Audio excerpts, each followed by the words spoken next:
বিপিএলে ফিক্সিংয়ের চূড়ান্ত প্রতিবেদন পেলেও অভিযুক্তদের নাম প্রকাশ করবে না বিসিবি, তবে কোনো দলের সাথে তারা থাকতে পারবে না বলে নিশ্চিত করেছে বোর্ড। এবার দলের নাম ঠিক করবে বিসিবি। বিপিএল ফ্র্যাঞ্চাইজির সাথে যুক্ত কেউ থাকতে পারবেন না গভর্নিং কাউন্সিলে।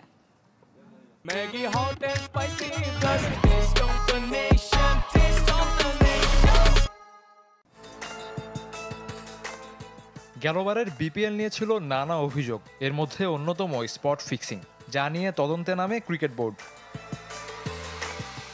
আগস্টে পায় প্রাথমিক প্রতিবেদন, এবার বিসিবির কাছে জমা পড়েছে চূড়ান্ত তদন্ত রিপোর্ট।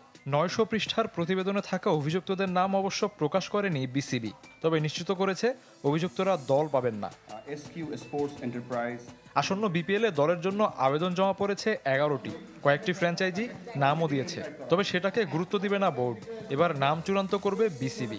অনেকে অনেক নামে টিম চেয়েছেন, যেমন আপনি বললেন ফরচুন বরিশাল, এখানে উনি আরেক নামে চেয়েছেন।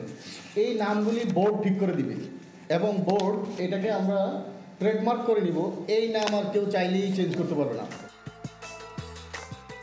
এবারের বিপিএলে ফ্র্যাঞ্চাইজির সাথে যুক্ত কোনো পরিচালক থাকতে পারবেন না গভর্নিং কাউন্সিলে। সেলফ ডিক্লারেশন থাকবে কে কোন দলের সাথে যুক্ত, ডিরেক্টলি অর ইনডিরেক্টলি।